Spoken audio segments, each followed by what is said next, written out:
Assalamualaikum warahmatullahi wabarakatuh. Waalaikumsalam warahmatullahi wabarakatuh. Allahu Akbar, Allahu Akbar, Allahu Akbar, Allahu Akbar, Allahu Akbar, Allahu Akbar, Allahu Akbar, Allahu Akbar, Allahu Akbar. La ilaha illallah, Allahu Akbar, Allahu Akbar, walillahil hamd. Alhamdulillah, alhamdulillahi wahdah, sadaqa wa'dah, wa nasara abdah, wa a'azza jundah, wa hazamal ahzaba wahdah. La hawla wa la quwata illa billah. Ashhadu an la ilaha illallah wahdahu la syarika lah. Iyyahu na'budu wa iyyahu nasta'in. Wa ashhadu anna Muhammadan abduhu wa rasuluh, khatamul anbiya'i wal mursalin. Allahumma salli wa sallim ala sayyidina wa nabiyyina Muhammad al-fatihi lima ughliq wal khatimi lima sabaqa wan nasiril haqqi bil haqq wal hadi ila siratikal mustaqim wa ala alihi wa ashabihi haqqa qadrihi wa miqdarihil azim. Amma ba'du fa ya ibadallah, inni usikum wa nafsi bitaqwallah faqad fazal muttaqun. Ittaqullaha haqqa tuqatih wa la tamutunna illa wa antum muslimun. Thumma asma' qala Allah ta'ala fil Qur'anil Karim. A'udzu billahi minasy syaithanir rajim. Bismillahirrahmanirrahim. Ya ayyuhalladzina amanu taqullaha wa qulu qawlan sadida yuslih lakum a'malakum wa yaghfir lakum dhunubakum wa may yuti'illaha wa rasulahu faqad faza fawzan azima. Shadaqallahul azim. Hadirin kaum muslimin dan kaum muslimat, sidang jamaah Idul Adha yang dimuliakan Allah Subhanahu wa taala. Alhamdulillah, pada pagi hari yang cerah ini kita bersyukur kepada Allah Subhanahu wa taala, di mana sampai hari ini Allah pertemukan kita pada hari yang sangat mulia ini. Hari yang begitu agung bagi kaum muslimin, hari yang sangat besar bagi kaum muslimin di seluruh penjuru dunia ini, di mana pada hari ini, hari nahar tanggal 10 Zulhijjah, menggema suara takbir mulai dari desa sampai ke kota, mulai dari gunung sampai ke lembah, mulai dari laut sampai ke darat, semua takbir sayut dan sambung menyambung. Allahu Akbar, Allahu Akbar, Allahu Akbar, walillahil hamd. Suara takbir, gema takbir ini bukan hanya sekedar untuk pemeriah Idul Adha ini saja. Takbir bukan saja hanya sebagai pemeriah hari raya, tapi bagaimana kita meresapi bahwa ketika lisan mengucapkan Allahu Akbar, kita merasakan betapa kecilnya kita di hadapan Allah Subhanahu wa taala. Kalau kita melihat susunan tata surya, andai kata matahari sebesar buah semangka, maka bumi ini hanya sebesar kacang hijau. Andai kata matahari sebesar buah semangka, maka bumi ini hanya sebesar kacang hijau. Maka bumi yang sebesar kacang hijau dibelah menjadi beberapa benua. Kita berada di benua Asia. Benua Asia ini pun dibelah lagi dengan beberapa negara. Kita berada di negara Indonesia. Indonesia pun dibelah lagi menjadi beberapa pulau. Kita berada di Provinsi Riau, di Pulau Sumatera. Pulau Sumatera pun dibelah lagi, kita berada di Provinsi Riau. Provinsi Riau dibelah lagi, kita berada di Kabupaten Bengkalis. Kabupaten Bengkalis dibelah lagi, kita berada di Kecamatan Bukit Batu. dan itu pun dibelah lagi beberapa masjid, dan kita yang duduk di atas hamparan sajadah kita pagi hari ini, kira-kira sebesar apakah kita di hadapan Allah, sedangkan bumi ini hanya sebesar kacang hijau? Sebesar apakah kita di hadapan Allah? Allahu Akbar, Allahu Akbar, Allahu Akbar, walillahil hamd. Selawat dan salam kita kirimkan kepada sang Nabi yang sangat kita cintai dan kita rindukan. Walaupun sampai pagi ini kita belum pernah melihat wajah beliau, seorang Nabi yang sangat kita percayai kata-katanya, walaupun sampai hari ini kita belum pernah mendengarkan suaranya. Allahumma salli ala Sayyidina Muhammad. Allahu Akbar, Allahu Akbar, Allahu Akbar, walillahil hamd. Hadirin kaum muslimin dan muslimat rahimakumullah, ketika masuknya bulan Zulhijjah dan ketika kita merayakan hari nahar pada hari ini, kita terbayang, teringat satu kisah yang sudah berlalu ribuan tahun silam. Itulah kisah Nabi yang mulia, yakninya Nabi Ibrahim alaihissalam, di mana Allah Subhanahu wa taala sudah menyebutkan dalam Quran surat An-Nahl 123, kata Allah, "Tsumma auhayna ilaika an ittabi' millata Ibrahim hanifa wa ma kana minal musyrikin." Kemudian kami wahyukan kepada engkau, hai Muhammad, agar engkau mengikut ajaran Ibrahim yang hanif. Dialah seorang nabi yang hanif, nabi yang lurus, dan Ibrahim bukanlah orang-orang yang musyrik. Hadirin kaum muslimin rahimakumullah, salah satu ibadah yang disyariatkan dari kisah Nabiullah Ibrahim alaihissalam adalah ibadah kurban.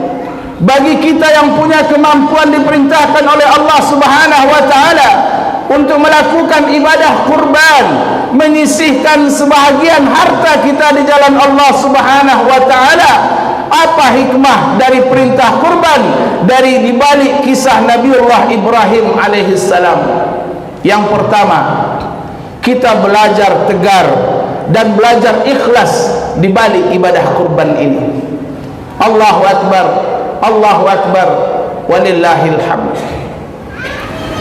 Ketika Ibrahim sudah yakin bahwa mimpinya itu benar perintah dari Allah, bahwa mimpinya itu benar perintah dari Allah, bahwa beliau mesti mengorbankan anak beliau satu-satunya, Ismail alaihi salam, yang sudah bertahun-tahun beliau nanti dan beliau tunggu. Ketika beliau bermimpi Allah perintahkan untuk disembelih, saat itu Ibrahim pun sudah yakin dengan mimpinya. Beliau sampaikan ini kepada anak beliau, "Ya bunayya, inni ara fil manam anni azbahuka fanzur maza tara." Hai anakku sayang, ayah melihatmu nak dalam mimpi, bahwa ayah diperintahkan Allah untuk menyembelihmu nak.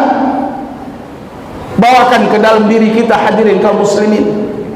Andai saja ini perintah jatuh dan turun kepada kita, kira-kira bagaimana perasaan seorang ayah yang harus mengorbankan anak satu-satunya, yang sudah sekian lama beliau nanti dan beliau tunggu anak semata wayang, harus dibantai dan disembelih demi perintah Allah Subhanahu wa taala. Namun saat itu Ismail menjawab dengan jawaban yang luar biasa. Apa kata Ismail? "Ya abati fa'al ma tu'mar, satajiduni insyaallah minas sabirin." Wahai ayah, kalau memang itu perintah Allah, lakukanlah wahai ayah.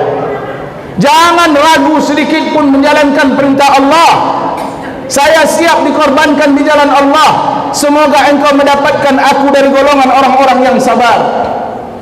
Setelah ayah dan anak ini sepakat bahwa dia akan menjalankan perintah Allah ini, dia akan membantai anaknya satu-satunya, maka Ismail dibawalah kepada suatu bukit. Namanya hari ini adalah Jabal Kurban, satu bukit yang berada di kota Mina. Di satu bukit itu lebih kurang 6 kilo dari kota Mekah. Dibaringkan Ismail di satu bukit. Beliau persiapkan pisaunya, beliau persiapkan talinya. Saat itu Ismail harus meregang nyawa, mengorbankan nyawa satu-satunya demi perintah Allah Subhanahu wa ta'ala. Ini perintah Allah, tak main-main. Dia mesti meninggalkan ayah, ibu dan dunia untuk selama-lamanya. Ismail pun dibaringkan. Saat itu Ismail berbisik kepada ayahnya, "Ya abatisdud, ya abatisdud ribati hatta la aqtarib." Wahai ayah, kencangkan ikatan kakiku, kuatkan ikatannya wahai ayah, agar saya tidak bisa bergerak lagi. Ismail berbisik kepada ayahnya, "Wahai ayah, tolong engkau kuatkan ikatanku agar aku tidak bisa bergerak lagi wahai ayah. Waqfuf anni thawbaka hatta la yatanasara alaiha syait min dami fatarahu ummi fatahzan." Wahai ayah, singsingkan bajumu wahai ayah, jangan sampai darahku mengenai bajumu. Andai kata nanti ibu melihat darah itu, pasti dia akan bersedih wahai ayah. Wa asri' marrasikin, wa asri' marrasikini ala halki liyakuna ahwana lil mauti alayya. Wahai ayah, tolong cepatkan sembelihannya wahai ayah. Cepatkan sembelihan itu di atas leherku. Liyakuna ahwana lil mauti alayya, biar saya tidak terlalu lama merasakan sakitnya mati, biar saya tidak terlalu lama sakratul maut. Fa iza ataita ummi faqra 'alaiha salama minni. Andai kata nanti ayah sudah pulang, tolong sampaikan salamku kepada ibu. Aku sangat mencintainya wahai ayah. Allahu akbar, Allahu akbar, walillahil hamd. Dialog ini menandakan bahwa betapa ikhlasnya Ismail alaihi salam. Dia tidak ragu sedikit pun mengorbankan nyawanya di jalan Allah.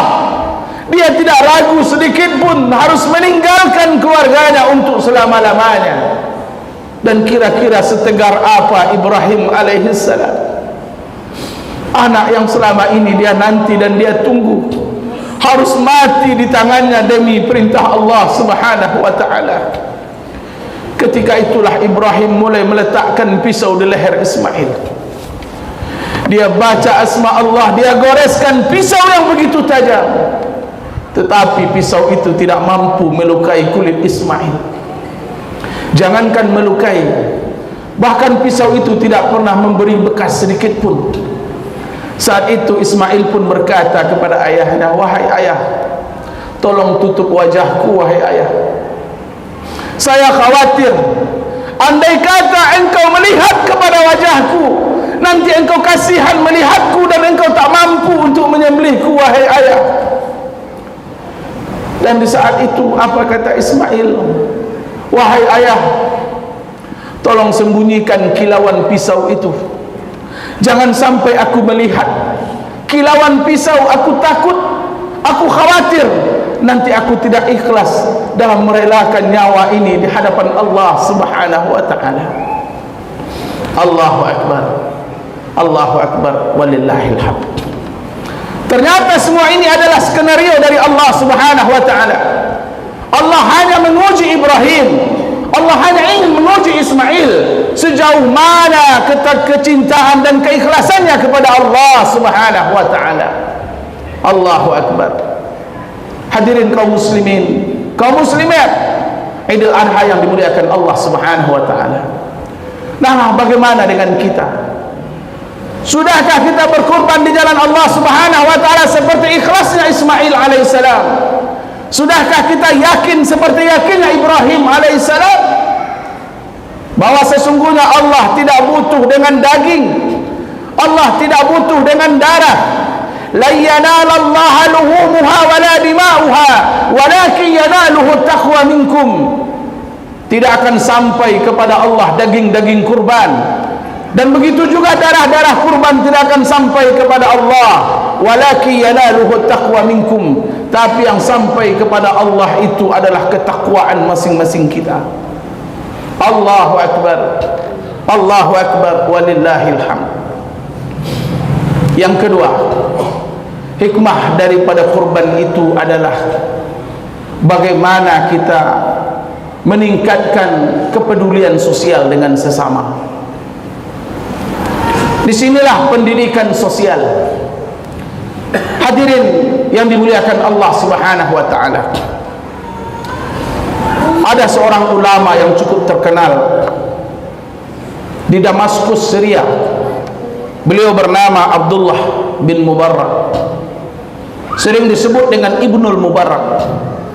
Beliau lahir pada tahun 118 Hijriah dan meninggal pada tahun 181 Hijriah.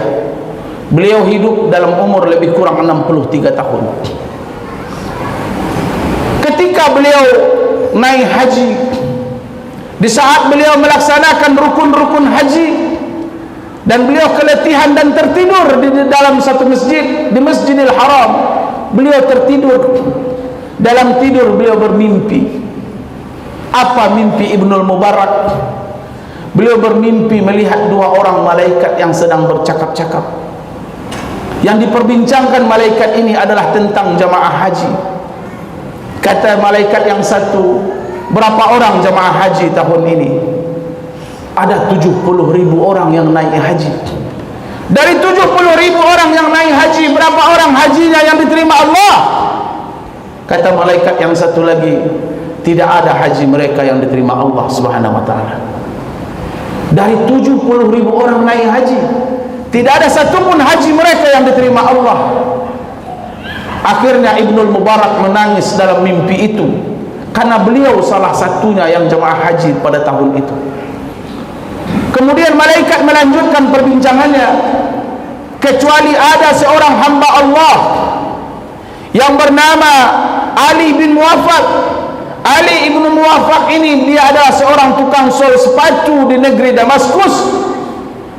Gara-gara dialah Allah menerima haji 70.000 orang.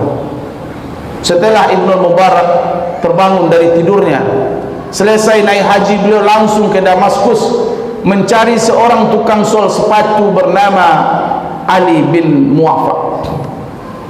Akhirnya singkat cerita beliau berjumpa dengan Ali bin Muwaffaq. Assalamualaikum. Waalaikumsalam. Tuan siapa dan dari mana? Nama saya adalah Ibnul Mubarak dari Damaskus. Tukang sol sepatu pun terkejut, Muwaffaq terkejut. Ada apa tuan datang ke sini tuan? Saya kenal nama tuan, tuan adalah seorang ulama besar. Kemudian diceritakan oleh Ibnul Mubarak, saya baru selesai naik haji dan saya bermimpi Allah menerima haji 70.000 orang disebabkan engkau. Saya mau bertanya, sudah berapa kali kamu naik haji? Kata Muwaffaq, saya belum pernah naik haji tuan. Saya belum pernah naik haji. Saya rindu ke Baitullah. Saya rindu memijakkan kaki saya ke tanah Haramain. Bahkan ketika saya mendengar suara talbiyah, labbaik Allahumma labbaik, labbaik la syarika laka labbaik, innal hamda wan ni'mata laka wal mulk, menetes air mata kerinduan saya tuan. Tapi bagaimana apa hendak dikata, saya tak mampu naik haji tuan. Dulu saya pernah menabung selama 30 tahun lamanya. Saya kumpulkan dari hasil sol sepatu, saya kumpulkan, sampailah 350 dirham, hampir cukup untuk naik haji. Pada tahun itu istri saya sedang hamil tuan. Pada satu hari istri saya mencium masakan begitu harum. Kata istri saya, suamiku, siapakah yang memasak makanan yang harum? Saya ingin mencicipinya. Saat itu Ali Muwaffaq, dia keluar rumah mencari sumber masakan harum ini. ternyata aroma ini bersumber dari rumah seorang miskin, seorang janda yang miskin memiliki 6 orang anaknya yang sedang tertidur. Saat itu Ali bin Muwaffaq bertanya, "Ibu, apa yang sedang ibu masak? Betapa harumnya masakanmu?" Kata si ibu, "Saya memasak makanan untuk anak saya. Bolehkah saya minta sedikit saja, ibu? Istri saya sedang hamil di rumah, dia mengidam masakanmu." Kata si ibu, "Tidak, tuan. Makanan ini tidak akan saya bagi kepada siapapun. Kalau engkau tak mau bagi, biarlah saya beli. Berapa harganya saya bayar?" Kata si ibu, "Tidak. Makanan ini haram untuk tuan, tapi halal untuk kami." Ali bin Muwaffaq pun bertanya, "Kenapa bisa demikian, ibu?" Apa kata si ibu? "Tuan, saya adalah seorang janda, tuan. Dan suami saya sudah lama meninggal. Dan saya punya 6 orang anak. Dan anak-anak saya sudah hampir 1 pekan belum makan. Anak-anak saya hampir 1 pekan tidak pernah makan. Dan kami tidak ada makanan yang akan saya makan. Sampai-sampai anak saya tidur dalam keadaan lapar, tuan. Tidak ada yang akan saya masak. Kecuali kemarin saya pernah melihat ada seekor keledai yang mati di atas padang pasir. Bangkai keledai itulah yang saya masak, tuan. Maka tuan tak boleh makan bangkai. Karena memakan bangkai itu hukumnya haram, tuan. Tapi saya harus memakannya dengan anak-anak saya. Andai kata hari ini kami tak makan, bisa jadi saya dan anak saya akan mati kelaparan, tuan." Mendengar jawaban si ibu ini, Ali bin Muwaffaq pun tak mampu menahan air matanya. Dia tak mampu menahan tangisannya. Ternyata ada satu keluarga yang harus memakan bangkai demi menyelamatkan kehidupan anak-anaknya dari kelaparan. Dia pun bergegas pulang. Dia sampaikan kepada istrinya apa yang dia lihat. Istrinya pun tak bisa membendung tangisan. Akhirnya mereka bongkar tabungan hajinya. Sebanyak 350 dirham dia kumpulkan selama 30 tahun. Akhirnya dia serahkan kepada si ibu miskin. Apa yang dia ucapkan? "Ya Allah, disinilah wukuf saya, ya Allah. Disinilah sa'i saya, ya Rabb. Disinilah tawaf saya, ya Allah." Akhirnya dia batal naik haji demi menyelamatkan kehidupan saudaranya yang sedang kelaparan. Allahu Akbar. Allahu Akbar, walillahil hamd. Hadirin yang dimuliakan Allah, hari ini kita sangat berbangga hati tinggal di Indonesia, bahwa kuota haji kita semakin hari setiap tahun selalu bertambah. Bahkan antrian untuk keberangkatan semakin lama. Bahkan kita antri 20 tahun baru bisa berangkat. Ini satu bertanda bahwa masih banyak orang-orang kaya di negeri kita. Masih banyak orang-orang yang mampu naik haji di negeri kita. Ini kebanggaan kita sebagai seorang muslim tinggal di Indonesia. Tapi di sisi lain, ada berita yang mengusik hati kita. Deretan berita-berita kemiskinan. Kita dengar berita di Probolinggo, ada satu keluarga yang makan rumput. Anak istrinya diajarkan makan rumput. Ketika ditanya oleh wartawan, "Kenapa bapak suruh anakmu makan rumput?"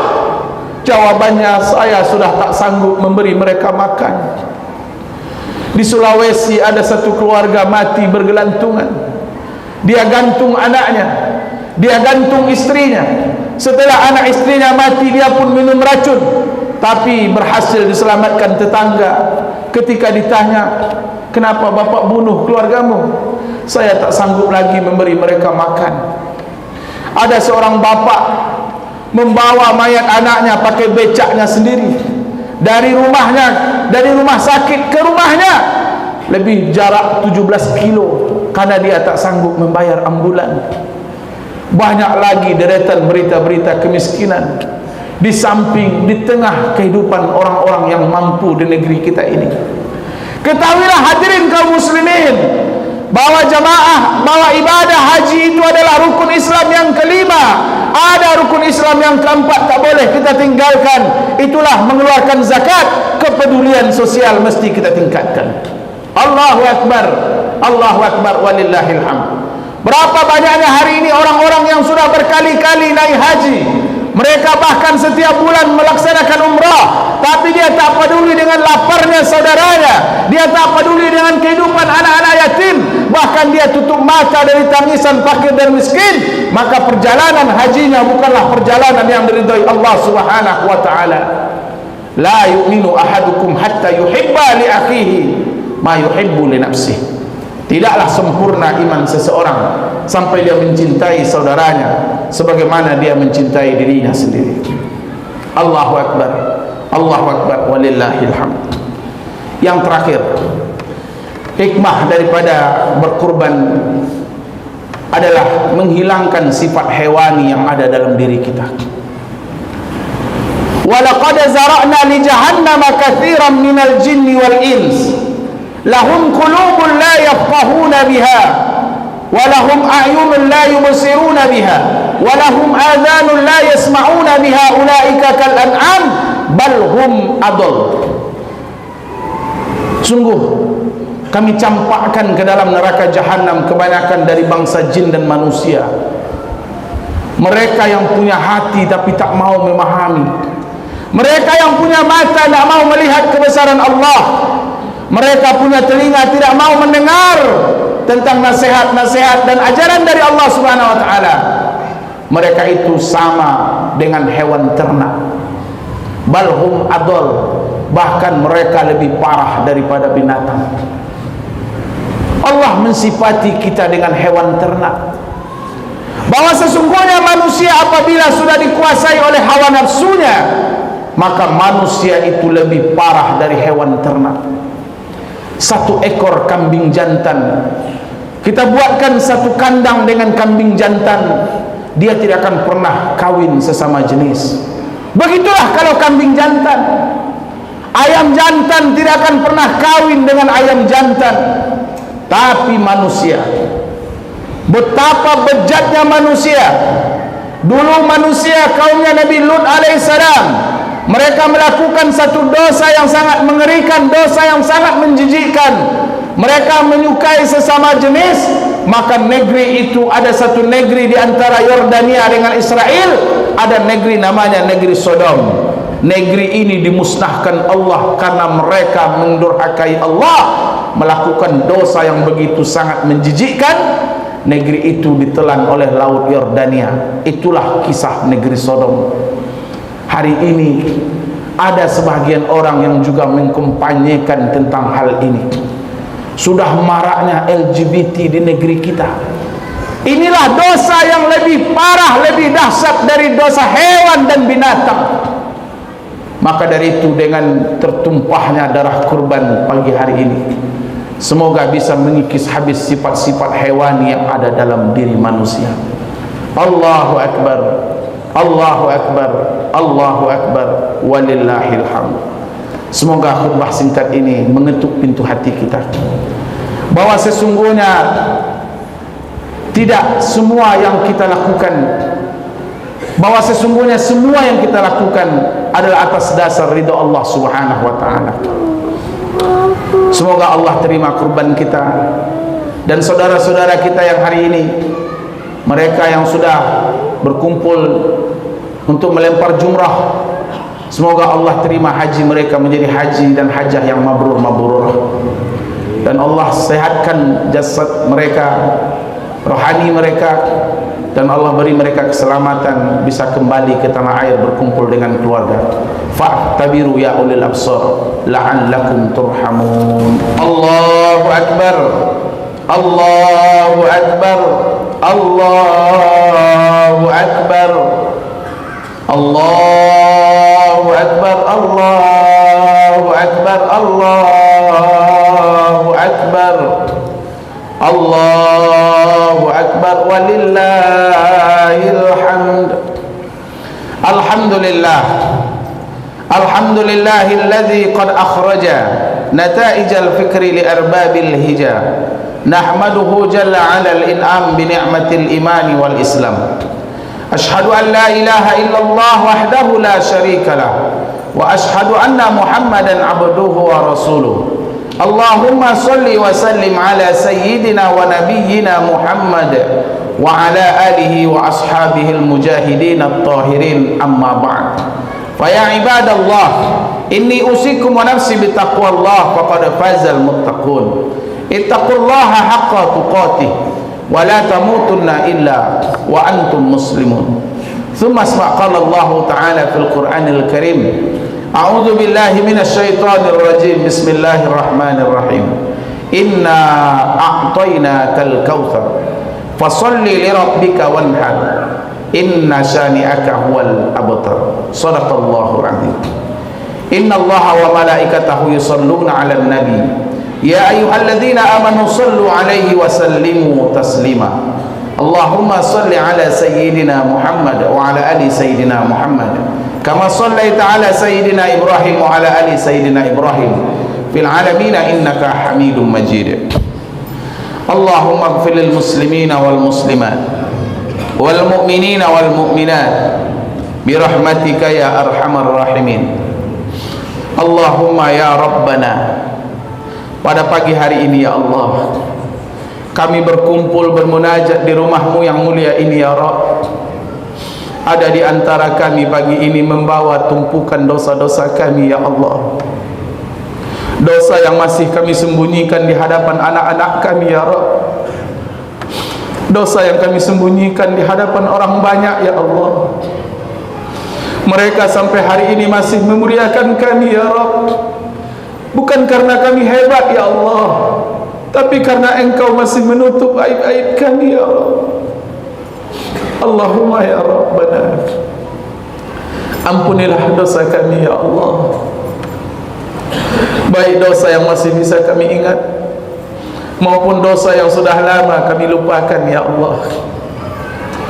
Allahumma ya Rabbana, pada pagi hari ini ya Allah kami mohon kepadamu ya Rabb, ampunilah dosa ayah ibu kami ya Allah.